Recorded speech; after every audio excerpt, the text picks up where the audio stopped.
Baik, bismillahirrahmanirrahim. Assalamualaikum warahmatullahi wabarakatuh. Teman-teman, kita kembali membahas tentang materi pada mata kuliah pengantar manajemen. Pada kesempatan kali ini, saya akan sedikit menjelaskan tentang sub pokok bahasan kita yang bertema sistem kepemimpinan dan sentralisasi dan desentralisasi, ya, seperti yang sudah kita bahas pada materi sebelumnya, bahwa dalam kepemimpinan itu punya beberapa macam gaya, ya. Nah, gaya kepemimpinan itu kemudian diimplementasikan dalam sebuah sistem, ya. Sistem kepemimpinan ada yang namanya sentralisasi, kemudian ada yang namanya desentralisasi, ya. Dari katanya saya pikir teman-teman sudah mulai bisa membuat kesimpulan sendiri, ya, kesimpulan awal, ya. Namanya sentral dan desentral berarti ada pemusatan, ada penyebarluasan. Apa yang dipusatkan, apa yang disebarluaskan, maka kita akan coba membahasnya satu persatu.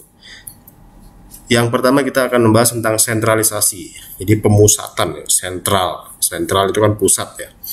Memusatkan seluruh wewenang manajer pada pimpinan yang berada di posisi puncak pada suatu struktur organisasi. Artinya apa? Bahwa pada sistem kepemimpinan sentralisasi ini, semua wewenang, semua kebijakan, semua tanggung jawab itu ada pada satu orang yang berada pada posisi puncak. Ketika kita berbicara manajer, maka manajer pada level puncak atau top manager itu merupakan pemegang kekuasaan tertinggi dan pemegang kewenangan tertinggi pada sebuah institusi, perusahaan atau organisasi, begitu ya. Jadi semuanya atas persetujuan, atas arahan dari si pemegang kekuasaan ini, ya. Sentralisasi, ya. Kemudian kelebihannya, yang pertama, lebih mudah untuk menerapkan kebijakan umum dan praktek untuk bisnis secara keseluruhan. Dalam artian begini, ketika kita berbicara praktek bisnis, ada banyak kebijakan yang turut berkontribusi dalam setiap prosesnya, ya. Nah, kenapa dikatakan memudahkan? Bahwa seluruh kebijakan yang diambil itu harus dikeluarkan oleh pusat. Ketika semuanya dikeluarkan oleh satu orang atau satu kelompok tertinggi, maka fungsi kontrolnya itu akan sangat berjalan dengan baik, ya. Ya, mereka tinggal kontrol dari atas, kemudian dia mengatur semua kebijakan dan tidak ada kebijakan-kebijakan atau tidak ada kegiatan, ya, proses bisnis yang dilakukan tanpa sepersetujuannya. Makanya dikatakan mudah, ya, menerapkan kebijakan, tapi kebijakan yang sifatnya umum, ya, dan praktek untuk bisnis secara keseluruhan. Artinya kebijakan yang bersifat umum diimplementasikan dalam banyak hal, ya, dalam proses bisnis, misalnya ketika kita berbicara organisasi bisnis, dan itu mudah dalam hal penerapannya, ya. Jadi satu pintu. Kalau di sini kita lihat ada perizinan satu pintu, kemudian ada ketika kita mengurus hal-hal yang sifatnya birokrasi dilakukan pada satu pintu, itu akan sangat memudahkan, sehingga kewenangannya itu hanya ada di titik tertentu, ya. Tidak semuanya diberi kewenangan. Ketika semuanya diberi kewenangan, otomatis nanti fungsi kontrolnya akan sangat sulit untuk dilakukan, ya. Itu yang pertama yang dikatakan kelebihan dari sentralisasi. Kemudian yang kedua, mencegah bagian lain dari bisnis terlalu mandiri.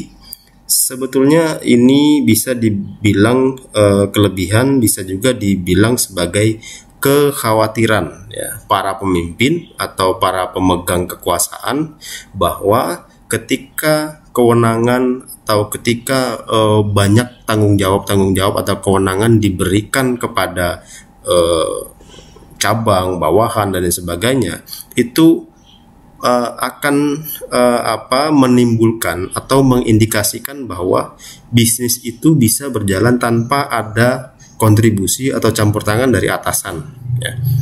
Itu prasangka buruknya lah, katakan seperti itu, ya. Prasangka buruknya seperti itu, artinya mereka beranggapan bahwa ketika kita lepas liarkan, takutnya tidak terkontrol dan takutnya justru akan semakin memberikan dampak negatif terhadap perusahaan. Dampak negatifnya apa? Ya, mereka terlalu mandiri.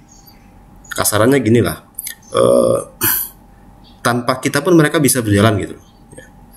Banyak contohnya di Indonesia, misalnya perusahaan telekomunikasi Indonesia, ya, Telkom, itu dia punya Telkomsel sebagai anak perusahaannya, yang sebetulnya meskipun dia meskipun dia keluar dari induk perusahaannya, ya, Telkomsel keluar dari Telkom Indonesia, Telekomunikasi Indonesia, mereka akan sangat bisa mandiri, saya yakin, ya. Nah, hal-hal seperti ini, kekhawatiran seperti ini yang dihindari, ya, oleh para pemangku kepentingan yang menganut sistem kepemimpinan sentralisasi, mencegah bagian lain dari bisnis terlalu mandiri. Dampaknya apa? Ketika semuanya bisa mandiri, otomatis induk bisnisnya itu akan sangat kesulitan untuk menumbuhkan profit baru, potensi profit baru.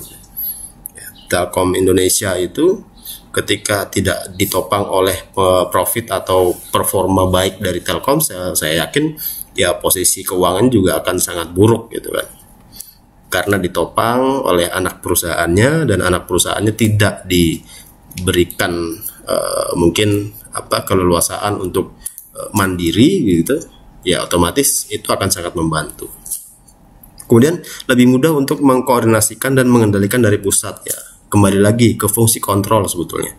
Ketika kita sentral, semuanya kebijakannya sentral dan lain sebagainya, semua sentral, otomatis fungsi kontrolnya itu akan sangat mudah dikendalikan. Ya, jadi contoh misalnya arus kasnya, uang keluar, uang masuk, semua harus sepersetujuan dari pimpinan pusat, maka tidak ada kebocoran dana yang itu bersumber dari hal-hal yang tidak diketahui, ya, oleh pemegang kekuasaan tertinggi.